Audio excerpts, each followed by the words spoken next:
ආයුබෝවන් සුබ සන්ධ්‍යාවක්. සියලු සමීක්ෂණ වාර්තා නැවත නැවතත් තහවුරු කරන ලංකාවේ අංක 1 ප්‍රවෘත්ති ප්‍රකාශය. පැත්තකියත් ඇත්ත කියන හිරු ප්‍රවෘත්ති සමගින් මම මහේෂ් සේනාරත්න. මම ශශිකලා කඳුවැඩාරච්චි. ප්‍රථමයෙන් ප්‍රවෘත්ති සිරස්තල.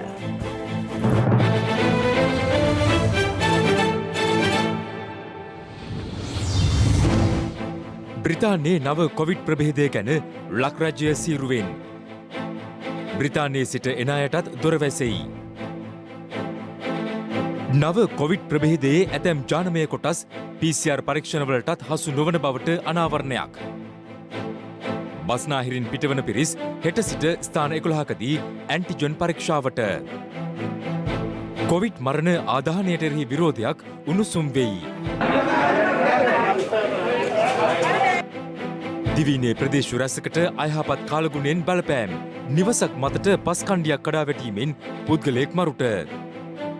අලුත උපන් බිලිඳුන් අලෙවි කළ මොරටුවේ ජාවාරම් කරුවල්ලයි.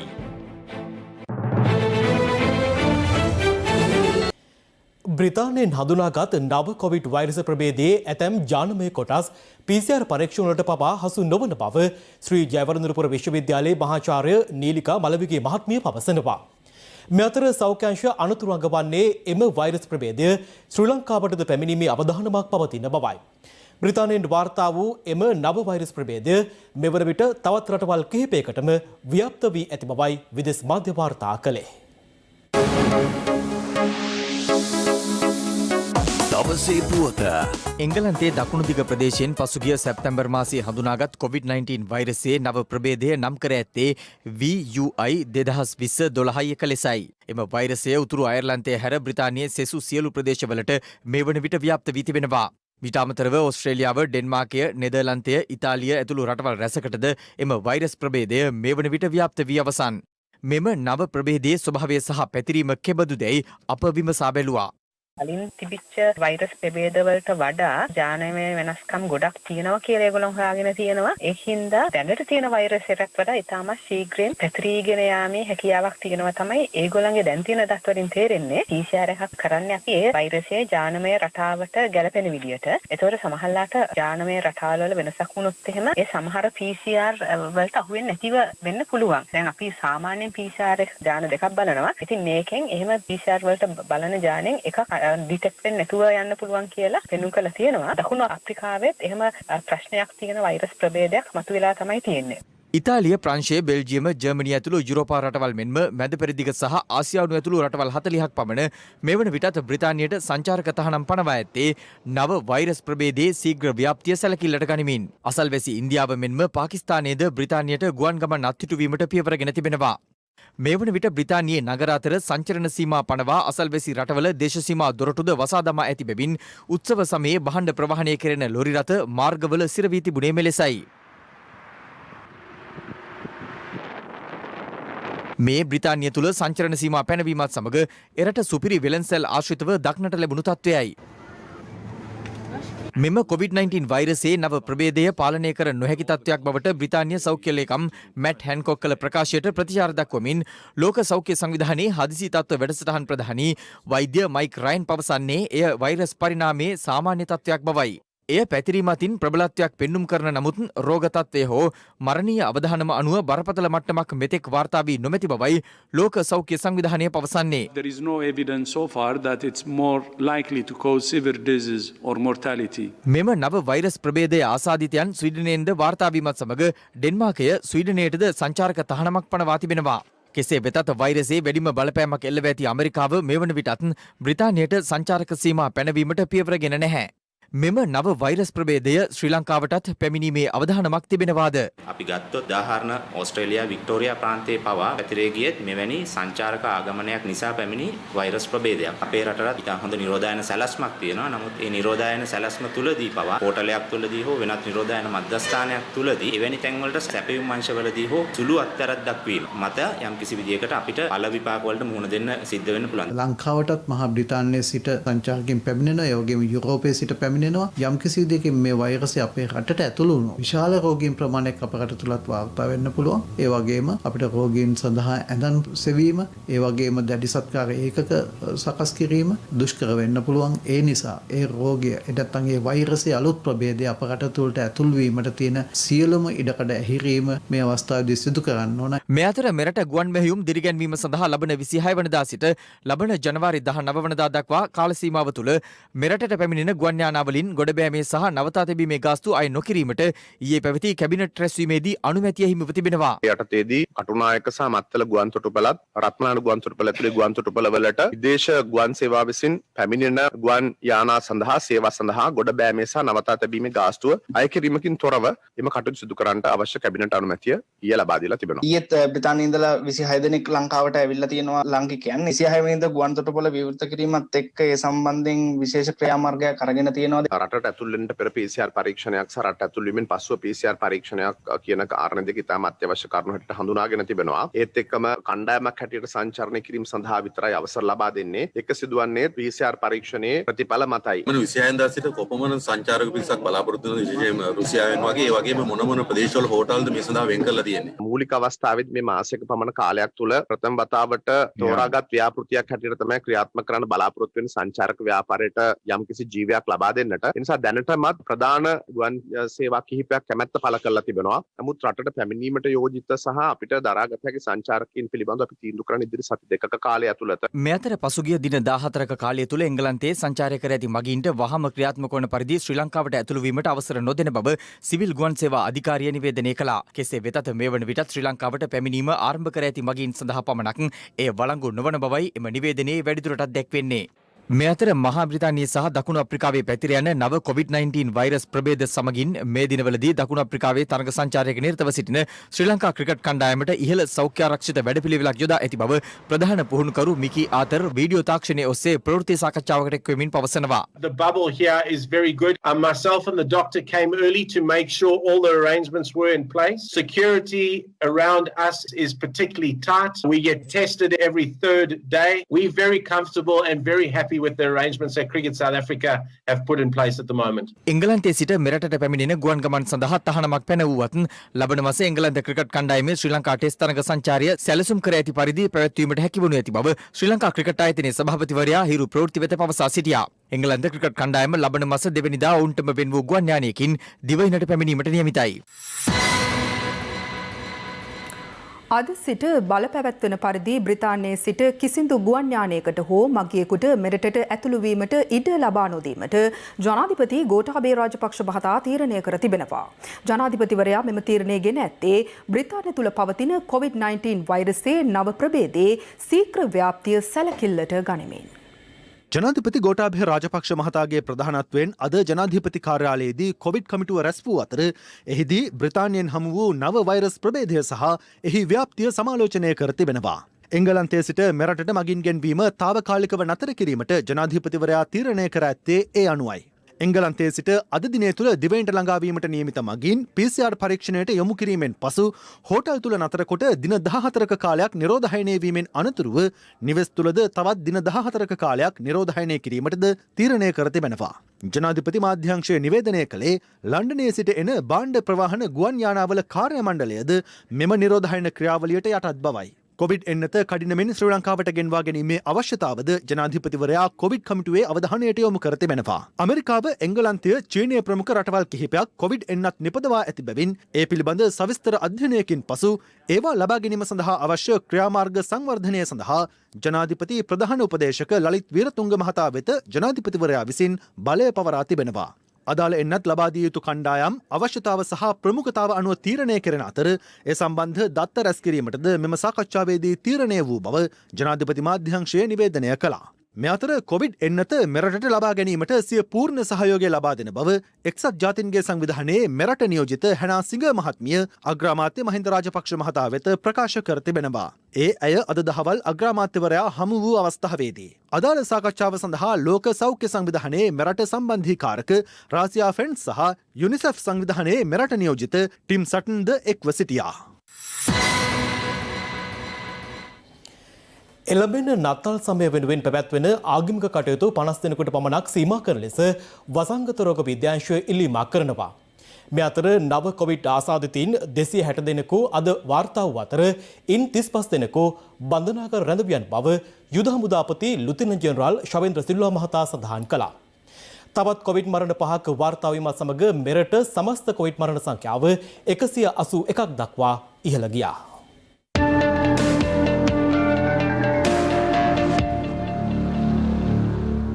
අද වාර්තා වූ කොවිඩ් මරණ අතර 68 හැවිරිදි වැලිකඩ බන්ධනාගාරයේ රැඳවියෙක්, කොළඹ 15 ප්‍රදේශයේ පදිංචි වයස අවුරුදු 55ක පුද්ගලයෙක් සහ 77 හැවිරිදි දර්ගා නගරයේ පදිංචි පුද්ගලයෙක් වෙනවා.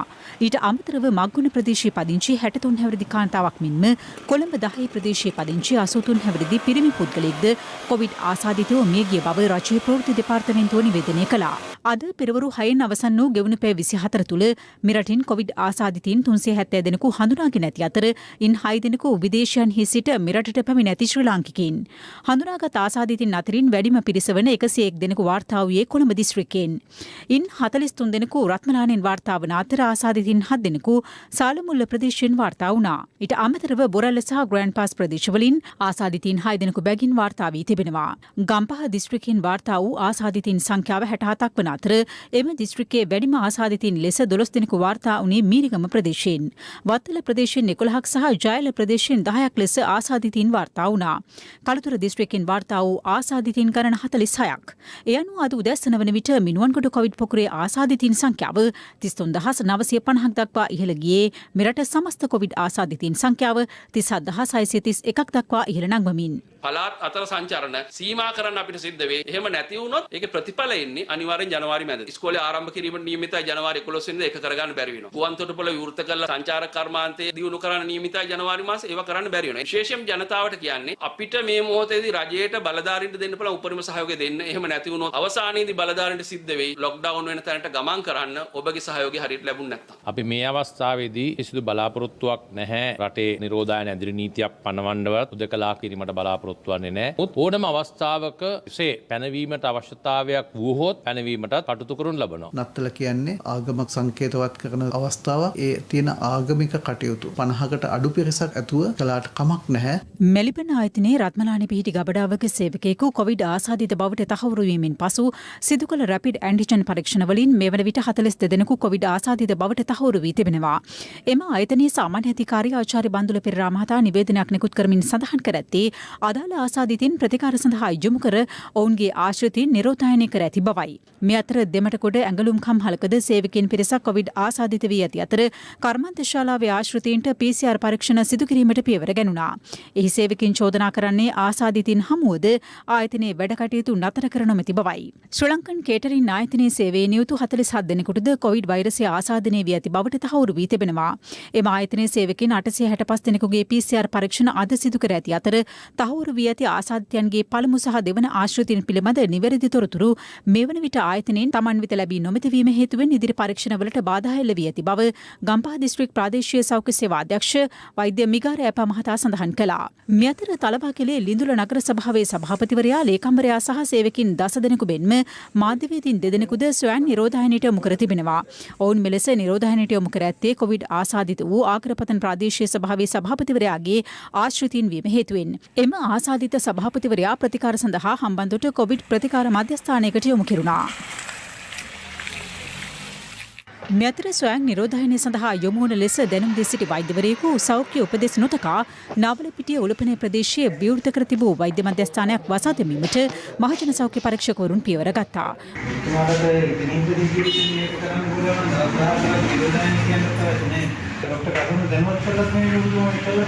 අදාළ වෛද්‍යවරයා යළි ස්වයං නිරෝධායනයට යොමු කර ඇති අතර ඔහු රෝගීන් බොහෝ පිරිසකට ඖෂධ නිකුත් කර ඇති බවත් වාර්තා වනවා. බේරුවල ප්‍රාදේශීය සභාවේ අද පැවති රැස්වීමේදී කොවිඩ් ආසාදිතව මිය යන මුස්ලිම් ජාතිකයන්ගේ සිරුරු බොහොම දානය කිරීමට ඉඩ ලබා දෙන ලෙසට මුස්ලිම් මන්ත්‍රීවරුන් ඉල්ලා සිටීමත් සමග උණුසුම් තත්ත්වයක් ඇති වුණා.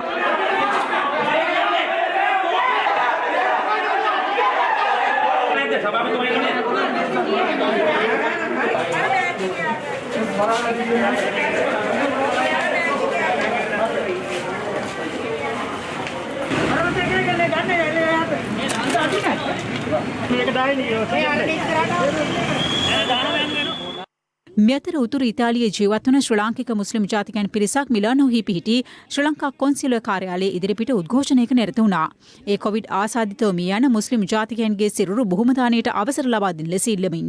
මෙතර කොවිඩ් ආසාදිතව මිය යන මුස්ලිම් ජනතාවගේ අවසන් කටයුතු සිදු කිරීම ගැන රජයේ ස්ථාවරය අද පැවති කැබිනට් තීරණ සාකච්ඡාවේදී මාධ්‍යවේදීන් විමසා සිටියා. ඒ සම්බන්ධයෙන් නැවත වතාවක් විමසා බලන්නටයි කියලා ගරු අගමැතිතුමාත් පසුගිය දිනවල සෞඛ්‍ය අංශවල ඉල්ලීමක් කරා. ඒ යටතේ ලෝක තත්ත්වයන් සහ සෞඛ්‍ය තත්ත්වය පිළිබඳව අවධානය යොමු කළා. ඉදිරියේදී නැවත ඔවුන්ගේ මතවාදය ප්‍රකාශ කරා. මේ අතර කොවිඩ් ආසාදිතව මිය යන මුස්ලිම් ජාතිකයන්ගේ මල සිරුරු ගබඩා කර තැබීමට පියවර ගැනීම සම්බන්ධයෙන් නියෝජ්‍ය සෞඛ්‍ය සේවා අධ්‍යක්ෂ ජෙනරාල්වරයා අදහස් පළ කළා. ලංකාවේ ඕනෑම අවස්ථාවක යම්කිසි මෘත ශරීරයක් නීත්‍යානුකූලව බැහැර කිරීමේ ක්‍රියාවලිය කරන තෙක් එම මෘත ශරීර අපි ආරක්ෂිතව තබා ගැනීම එදත් කරා අදත් කරනවා ඉදිරියටත් කරනවා. මේ ක්‍රියාවලිය සඳහා අවශ්‍ය කරන පහසුකම් රජය මගින් විවිධ ස්ථාන වලින් ගන්නවා. සමහර වෙලාවට අපිට තියෙන පහසුකම් ඉක්මවා ගිය අවස්ථාවලදී වෙනත් විකල්ප වලට අපි යනවා. ඒ අනුව තමයි මේ අවස්ථාවෙත් අපි කටයුතු කරන්නේ.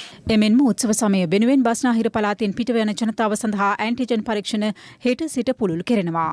හෙට දිනේ ඉඳලා බස්නාහිර පළාතෙන් පිටවන අතුරු මාර්ගද ඇතුළු සියලුම ස්ථාන 11ක රැපිඩ් ඇන්ටිජන් පරීක්ෂාව සිදු කරනවා. ඒ වගේම අධිවේගී මාර්ගයේ පිටවන ස්ථානවල රැපිඩ් ඇන්ටිජන් පරීක්ෂාව සිදු කිරීමට බලාපොරොත්තු වෙනවා. දැන් මේ පරීක්ෂාව ආරම්භ කළපු දිනේ ඉඳලා අද දක්වා කාලය තුල පුද්ගලයන් 17 දෙනෙක් කොවිඩ් ආසාදිතයින් බවට හඳුනාගෙන තියෙනවා. ඒ වගේම මේ හුදෙකලා කර තිබෙන ප්‍රදේශයක සිට හෝ නිරෝධායනයට ලක් කර ඇති නිවසක ගොඩනැගිල්ලක සිට යම්කිසි කෙනෙක් පිටතට පැමිණෙනවා නම් එය සම්පූර්ණයෙන්ම නිරෝධායන රීතීන් වලට පටහැනි ක්‍රියාවක්. එවැනි අය සම්බන්ධයෙන් අපි හෙට දිනේ සිට එයාට එරෙහිව ඉතා දැඩිව නීතිය ක්‍රියාත්මක කරනවා. අපි දැක්ක අටලුගම PCR ටෙස්ට් එක කරලා හිටන් පොසිටිව් වෙච්ච මිනිස්සු ඊට පස්සේ ගම ඇතුළෙම හැංගෙනවා. ඊට පස්සේ ඒ අයව හොයාගෙන ආපු කට්ටියට තර්ජනය කරනවා. කෙල ගැසීමේ සිද්ධියක් පව අපි දැක්කා. ඉතින් මේවා ඉතාමත්ම කනගාටුදායක දේවල්. මෙවැනි සිද්ධීන් නොවන විදියට වැඩ කරනවා නම් මං හිතනවා මේක යහපත් ජන සමාජයක් කියලා කියන්න පුළුවන් වෙයි. කොවිඩ් වසංගතයේ හේතුවෙන් කඩාකප්පල් වී ඇති පාසල් අධ්‍යාපන කටයුතු යලි දිරිමත් කිරීමේ අරමුණින් මධ්‍යම පළාතේ නියම ව්‍යාපෘතියක් දියත් කිරීමට සැලසුම් කර තිබෙනවා. මුළු ලංකාවට මේ ක්‍රමවේදය අනුගමනය කරනවා නම් දරුවන් කිසියම් අවදානමක් ලබා නොගෙන තමන්ගේ අධ්‍යාපන කටයුතු ඉතාමත් සාර්ථකව කරගන්න පුළුවන්. ගස් උඩ නගින්න ඕන, ටැංක උඩ නගින්න ඕන, කඳු නගින්න ඕන. තමන්ගේ ගෙදර ළඟ තියෙන පහසු පාසලට ඇවිල්ලා අධ්‍යාපනය ලබන්න පුළුවන්. අද බලන්න මේ පාසලේ දරුවෝ රාශියක් වෙනත් පාසල් වලින් ඇවිල්ලා කිසිම ප්‍රශ්නයක් නැතුව ඉගෙන ගන්න. ළමයි 50ක් විතර ඇවිල්ලා ඉන්න අලුතෙන් ඇතුල් වෙන. තව ගොඩාක් දෙනා ඉන්නවා මේ පාසලට ඇතුල් වෙන්න. අධ්‍යාපනයේ කඩාකප්පල් නොකර අපිට ඉදිරියට ප්‍රායෝගිකව ගෙනියන්න පුළුවන්. අපි රජයක් හැටියට අපේ ගෞරවය හා ප්‍රණාමය පුද කරන්න ඕන මේ සංකල්පය හඳුන්වා දීම ගැන මධ්‍යම පළාත තුළ. මේ අතර කෑගල්ලේ ධම්මික වෙද මහතා විසින් නිෂ්පාදිත කොවිඩ් පැණිය සම්බන්ධයෙන් අද පැවති කැබිනට් තීරණ දැනුම් දීමේ ප්‍රවෘත්ති සාකච්ඡාවේදී මාධ්‍යවේදීන් ප්‍රශ්න කළා. ධනපාන බාසුන්නගේ ධම්මික පැණිය සඳහා අනුග්‍රහයක් ලබා දීලා තියෙනවද? විධිමත් පරීක්ෂණයක් සිදු කරන්නට සෞඛ්‍ය අමාත්‍යාංශයේ චන්න ජයසුමන් මැතිතුමා ඇතුළු අංශ කටයුතු කරනවා. ආයුර්වේද දෙපාර්තමේන්තුවේ සූත්‍ර කමිටුව විසින් ඖෂධය අනුමත කරලා තිබෙනවා. ආචාර ධර්ම කමිටුවකින් මේක අනුමත කරන්නට අවශ්‍යයි. එම ආචාර ධර්ම කමිටුවට මෙම පරීක්ෂණය පිළිබඳ විස්තර හෙට ඉදිරිපත් කරනවා. එම අනුමැතිය ලැබුණු පසුබ මේක විද්‍යාත්මක පරීක්ෂණයකට යොමු කරන්නට බලාපොරොත්තු වෙනවා. බටහිර වෛද්‍ය විද්‍යාව සඳහා මේක භාවිතා කරනවා නම් රෝගය නිශ්චිතව සුවවන බවට අවශ්‍ය පරීක්ෂණයක් සිදු කරන්න අවශ්‍යයි. පරීක්ෂණ සිදු කිරීමෙන් පසුව අපට නිශ්චිතව ප්‍රකාශ කරන්න පුළුවන්. එය බටහිර වෛද්‍ය විද්‍යානුකූලව රෝගය නිශ්චිතව සුව කරන්න සමත් ඖෂධයක්ද කියන කාරණය. දේශීය වෛද්‍ය විද්‍යාත්මකව ඒක ආහාර සංඝටකයක් හැටියට හඳුනගෙන ඒක අනුමැතිය ලබා දීලා තුන. ඒ නිසා ඒකට අපිට විරුද්ධ වෙන්න හැකියාවක් නැහැ. දැනට රාජ්‍ය අනුග්‍රහය ලබා දීලා තියෙන්නේ නැමෙතුමා? වෙනි රාජ්‍ය අනුග්‍රහයක් දැනට ලබා දීලා නැහැ. කෙසේ වෙතත් දේශීය වෙදකම් ප්‍රවර්ධන ග්‍රාමීය හා ආයුර්වේද රෝහල් සංවර්ධන හා ප්‍රජා සෞඛ්‍ය රාජ්‍ය අමාත්‍යාංශයේ ලේකම් කුමාරී වීරසේකර මහත්මිය පැවසුවේ අදාළ ඖෂධය කොවිඩ් රෝගය සම්බන්ධයෙන් සුදුසුද යන්න සායනික පරීක්ෂණ වලින් අනතුරුව නිගමනය කරන බවයි. දැනට සමාජයේ බොහෝ සෙයින් කතා බහට ලක් වෙලා තියෙන ධම්මික වෙද මහතාගේ ඖෂධය පිළිබඳව සියලුම තාක්ෂණික වාර්තා ඇගීමට ලක් කිරීමෙන් අනතුරුව ආයුර්වේද දෙපාර්තමේන්තුවේ සූත්‍ර කමිටුව විසින් එය දේශීය ඖෂධයක් ලෙස භාවිතා කිරීම සඳහා අනුමැතිය ලබා දීලා තියෙනවා. මෙය කොවිඩ් රෝගය සඳහා සුදුසු ඖෂධයක් යන්න තීරණය කරනු ලබන්නේ අසායනික පරීක්ෂණ වලින් අනතුරුවයි. ඒ සඳහා පත් කරන ලද විත්පත් කමිටුව විසින් එම සායනික පරීක්ෂණ කටයුතු ඉදිරියේදී පවත්වාවි. ඉන් අනතුරුව තමයි අපි මෙම ඖෂධය කොවිඩ් රෝගය සඳහා සුදුසු ඖෂධයක් ලෙස යන්න නිගමනය කරනු ලබන්නේ. මේ අතර COVID-19 වසංගතයේ හේතුවෙන් කොළඹ නගරයේ නිරෝධායන ඉදිරි නීතිය පනවා ඇති සහ හුදකලා කර ඇති ප්‍රදේශවල පදිංචිකරුවන් වෙනුවෙන් විශේෂ ශරීර සුවතා වැඩසටහනක් අදත් මෙලෙස පැවැත්වුණා. මේ අතර අදාළ කොවිඩ් පැනිය සම්බන්ධයෙන් විවිධ පාර්ශ්ව මෙලෙස අදහස් පළ කළා. ඒ පැනිය සුදුසුද නැද්ද කියන එක සායනික පරීක්ෂණ මගින් දැන් සොයා බලමින් තිබෙනවා. දැනටම මම දන්න විදිහට ආයුර්වේද සංස්ථාව ඒක ඖෂධයක් හැටියට අනුමත කරලා තියෙනවා. බුද්ධ මේ රටට එන්න කලින් මේ රටේ ලෙඩ්ඩු හිටියනම් ලෙඩ්ඩුන්ට බෙහෙත් කළේ දේශීය වේදකමේ. හෙළ වේදකමේ. දැන් ඔව් අනුරාධපුරයට ගිහිල්ලා අපි කිව්වා මේක කාලී අම්මා දුනු වරමක් කරන හදු බෙහෙතක් කියලා. මේ ආයුර්වේද බෙහෙතක් කියන්නේ කොහොමද? අද ඉන්නවා ලෝකයේ යම් අධ්‍යාත්මික ශක්තියින් වර්ධනය කරගෙන සාමාන්‍ය මිනිසුන්ට කරන්න බැරි දේවල් කරන්න පුළුවන් මිනිස්සු. බටහිර දැනුම තමයි ලෝකේ තියෙන පරම දැනුම කියලා ඔළුව පුරවල් කරගත්තු අයට මේවා කිව්වට වැඩක් වෙන්නේ නැහැ. ලෝකේ වෛරසය මැඩ පැවැත්වීම සඳහා එන්නතත් හොයාගන්නකොට ඒ එන්නත අපිට ගෙනෙන්න පුළුවන්ද බැරිද කියලා ප්‍රශ්නේ සාකච්ඡා කරනවා වෙනුවට අපි ලෝකෙටම පැණියක් හොයාගත්ත කියලා ප්‍රවෘත්තියක් හදමු. සෞඛ්‍ය අමාත්‍යතුමිය මේ පැණිය බොනවා. සෞඛ්‍ය අමාත්‍යතුමියට පුළුවනි හොද්දක ලුණු අඩුද වැඩිද කියලා තීරණය කරන්න. හැබැයි මේ පැණියක් බීලා හොඳ නරකද කියලා තීරණය කරන්න පුළුවන්ද? මම දැක්ක සෞඛ්‍ය අමාත්‍යතුමිය පැණිය බීලා ඇස් දෙකෙන් টොප් කියනවා. මේ මොකද්ද මේ විකාරය? ඒ සාකච්ඡාව පටන් ගන්න මාධ්‍ය නාලිකාවෙන්ම තේරුම් ගන්න පුළුවන්. ඒ පැණි මහත්තයා එලිබහින වේදිකාවෙන්ම අපිට කියන්න පුළුවන්. තිරේ පිටුපස්සේ ඉන්නේ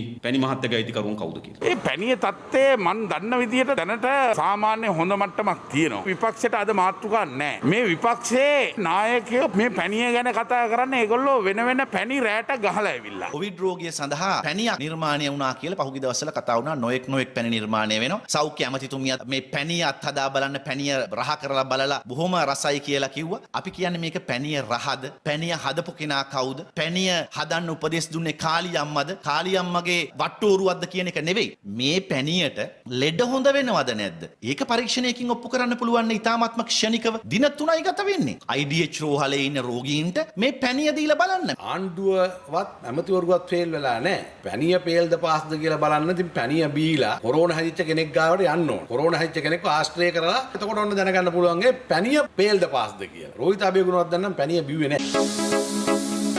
දවසේ පුවත කුඩා බිලිඳුන් මුදලට විකිරීමේ ජාවාරම්ක නිරත වූ පුද්ගලයෙකු මාතලේ ප්‍රදේශයේදී පොලිස් අත්අඩංගුවට ගෙන තිබෙනවා.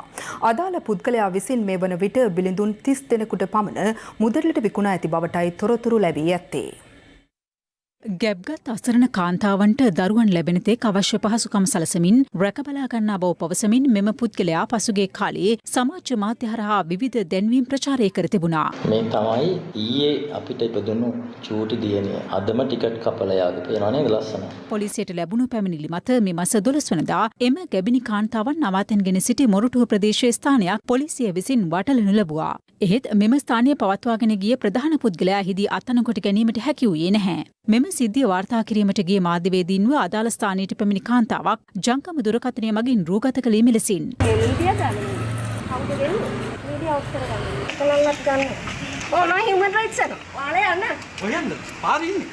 දින ගණනාවක් පොලිසිය මගහරිමින් සිටි 47 හැවිරිදි ඔහු ඊයේ මාතලේදී පොලිස් අත්අඩංගුවට ගෙන තිබෙනවා. මෙවැනි ආකාරයට දැන්වීමක් යොදලා විවිධ හේතුන් මත ගැබිනියන් බවට පත්වෙච්ච කාන්තාවන් ගෙන්වාගෙන මොහු යම්කිසි ආකාරයක ව්‍යාපාරයක නිරත වුණා. කල්දෙමුල්ල ප්‍රදේශයේ සීපීද සිල්වා මාවතේ සහ දහම් මාවතේ මොරටුව ප්‍රදේශයේ ස්ථාන දෙකක් මේ ආකාරයට පවත්වාගෙන ගොස් තිබුණා. තරා ගිවිසුමකට ඇතුළත් කරලා ගැබිනි මව්වරුන් එම දරුවන් මේ තැනැත්තා විසින් ලබාගෙන යම් මුදලකට විකිණීමේ ජාවාරමක් තමයි සිදු කරමින් තිබුණේ. සම්බන්ධ වෙච්ච ගැබිනි මව්වරුන් 12ක් සොයා ගැනීමට හැකියාව ලැබුණා. එයින් 5 දෙනෙක්ගේ දරුවන් ඒ වන විටත් ලබා දීලා තිබුණා තුන්වන පාර්ශවයක් වෙත මුදල් මත. ඒ පුද්ගලයා ඊයේ රාත්‍රී මාතලේ ප්‍රදේශයේදී අත්අඩංගුවට ගත්තා. මේ පුද්ගලයා අද දින මොරටුව අධිකරණය වෙත ඉදිරිපත් කිරීමට නියමිතව තිබෙනවා.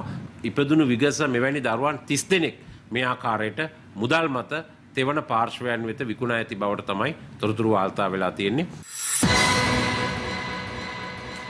පැවති මහජන උපයෝගිතා කොමිසම අහෝසි කිරීමට රජය තීරණය කරනු ලැබුවේ සාධාරණ හේතු සාධක මත බව කැබිනට් අමාත්‍ය කෙහෙලි රබුක්කෙල්ල මහතා අද කැබිනට් දින දැනුම්දුමේ ප්‍රවෘත්ති සාකච්ඡාවේදී සඳහන් කළා. කෙසේ වෙතත් පුරවැසි සංවිධාන එකමුතුව මෙම තීරණය සම්බන්ධයෙන් විරෝධය පළ කළා. කැබිනට් පත්‍රිකාවක් ඉදිරිපත් කරලා තිබෙනවා මහජන උපයෝගිතා කොමිසම අහෝසි කිරීම සඳහා. මහජන උපයෝගිතා කොමිසම කියන්නේ මේ රටේ විදුලි පාරිභෝගිකයන්ගේ දුක කියන්න තිබුණු ස්ථානයක්. මේ රටේ විදුලි මාෆියාවට තිත තියන්න කටයුතු කළ ආයතනයක්. අපි හෙලි කරනවා ඉදිරියේදීම මේ මාෆියාව පිටිපස්සේ ඉන්නේ කවුද? ප්‍රබලම දේශපාලකයෙක්ගේ ලේකම්වරයෙක්ගේ මල්ලි කෙනෙක්ගේ නමට ඇමරිකානු සමාගම විසින් ඉදිරි කරනවා වන බලාගාරයේ ලංකාවේ ඒජන්තයා විදිහට පත් කරන්න මොවුන් කටයුතු කරනවා. ඒ සමාගමට අනවශ්‍ය අනුමැතිය මහජන උපයෝගිතා කොමිසමෙන් ලබා දෙන්නේ නැහැ කියන හිතන සැකයට තමයි මහජන උපයෝගිතා කොමිසම ඉවත් කරන්නේ. පරණ විවේචනයට ලක්වෙච්ච චෝදනාවට ලක්වෙච්ච චීන සමාගමටම 4 වෙනි නෝරච්චෝලේ විදුලි ව්‍යාපෘතිය අදාළ ටෙන්ඩර් එක කිසිදු ටෙන්ඩර් පටිපාටියක් අනුගමනය කරන්නේ නැතුව ලබා දෙන්න තීරණය කරද්දී මහජන උපයෝගිතා කොමිසම සභාව මේ ප්‍රශ්න කරලා මේක නවත්තනවා. පහුගිය අවුරුද්දේ හදිස්සි විදුලි ලැබී ගැනීම ගණනාවක් මහජන උපයෝගිතා කොමිසම සභාව විසින් නවත්තනවා. විදුලි වල මණ්ඩලයේ මේ කරගෙන යන දැවැන්ත දූෂණය වංචාව නවත්තපු හින්දා තමයි මේ ස්වාධීන ආයතනය හිසරදයක් වෙලා තියෙන්නේ. අපි වගකීමෙන් කියනවා මේ ක්‍රියාවලියට ඉඩ දෙන්න බෑ. මේ අසාධාරණ විදුලි ගිවිසුම් දීර්ඝ කිරීමේ ව්‍යාපෘතිය. ඒ විතරක් නෙමේ ඩීසල් මාෆියාවට ලංකාවේ මුළු විදුලි බලයම පාවා දෙන්න මේ හදන්නේ. මේ අතර අද පැවති කැබිනට් තීරණ දැනුම් දීමේ ප්‍රවෘත්ති සාකච්ඡාවේදීද මහජන උපයෝගිතා කොමිසම පිළිබඳව අදහස් පළ වුණා.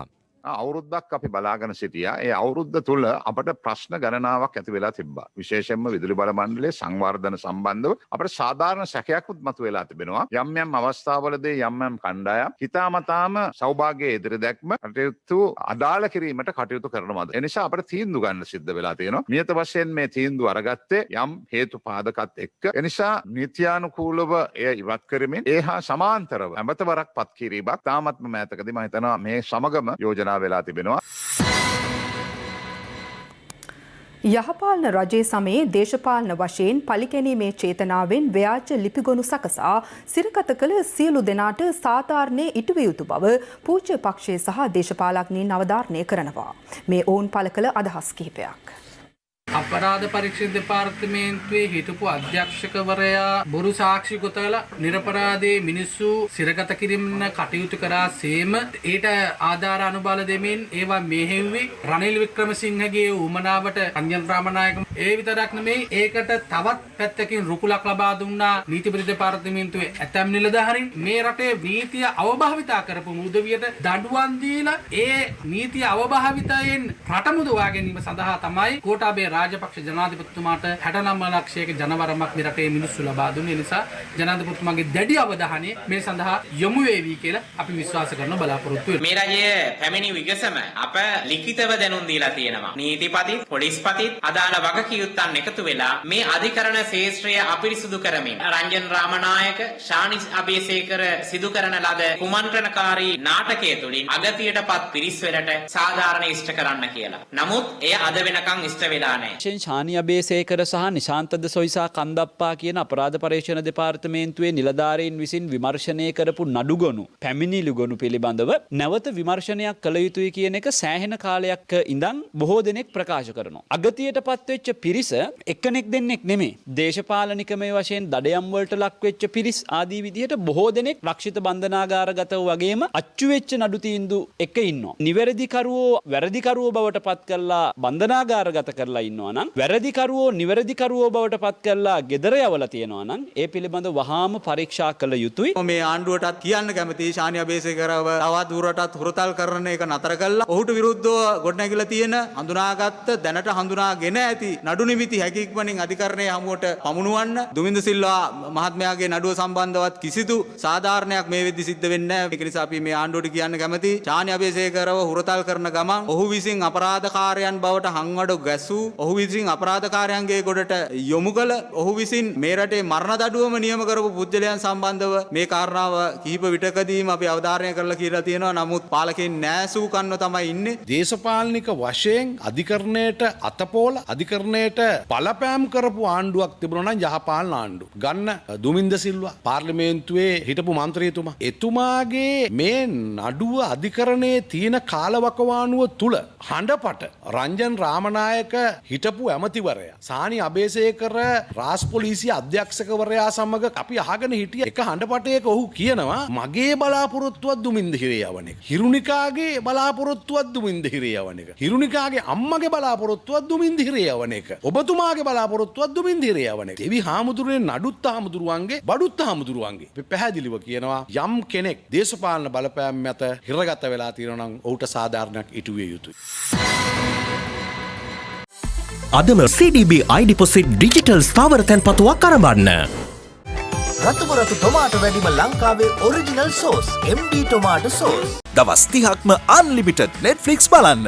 අන්ලිමිටඩ් data pack එකක් මුළු පවුලටම අන්ලිමිටඩ් ෆන් එකක් අරගන්න. අදම ඇක්ටිව් කරගන්න. අලුත්ම ලොකු සයිස් TV එකක් ගන්න. ලොකු හුවමාරුවට්ටම් හිමි කරගන්න. සිංහලෙකින්ම පමණයි.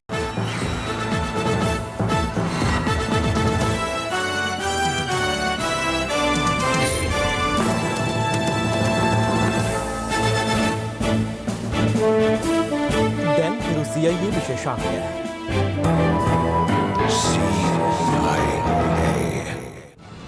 මේ අම්පාර පොතුවිල් ප්‍රාදේශීයකම් කොට්ටාසයට ඇත් බක්මිටියාව තිඹිරිකොල්ල රක්ෂිතයයි. ලාහුගල අඩවි වනනිලධාරී කාර්යාලය මගින් පාලනය වන මෙම රක්ෂිතය තුළ මහා පරිමාණයෙන් පුරාවස්තු විනාශයක් සිදු කරන බව හිරු CIA තොරතුරු අනාවරණය කරගත්තා. ඒ අනුව අදාළ ප්‍රදේශයට ගිය හිරු CIA කණ්ඩායමට දක්නට ලැබුණේ නිදන් සොරුන් විසින් පුරාවිද්‍යාත්මක වටිනාකමක් ඇති ස්ථානයක් මෙලෙස විනාශ කර දමා ඇති බවයි. සිදුව ඇති විනාශය සම්බන්ධයෙන් සොයා බැලීම සඳහා සිංහලේ අපි සංවිධානයේ සභාපති පූජ්‍ය ජඹුරේවල චන්ද්‍රරත්න හිමියන් ඇතුළු මහා සංඝරත්නය අදාළ ස්ථානයට වැඩම කළා. මේ තියෙන මෙතන සෙල්ලිපිය බාතිකාබේ රජු. මේ විහාරස්ථානය ප්‍රශාසනය කරා කියලා තමයි මේ සෙල්ලිපිය කියවෙන්නේ. එතන තියෙනවා තවත් සෙල්ලිපියක්.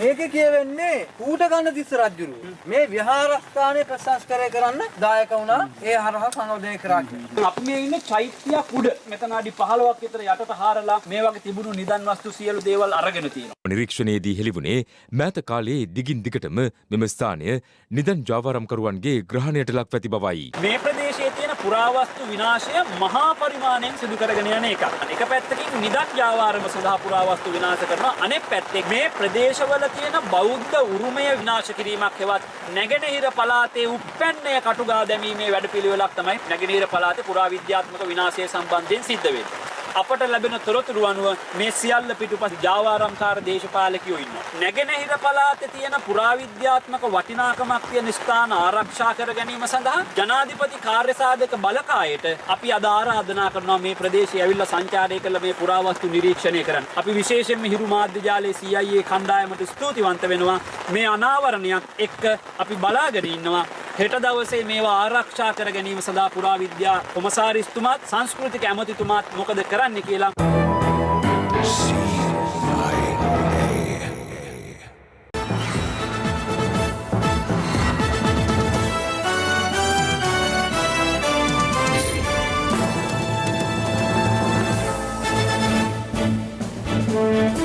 දැන් රටවටා හිරෝ.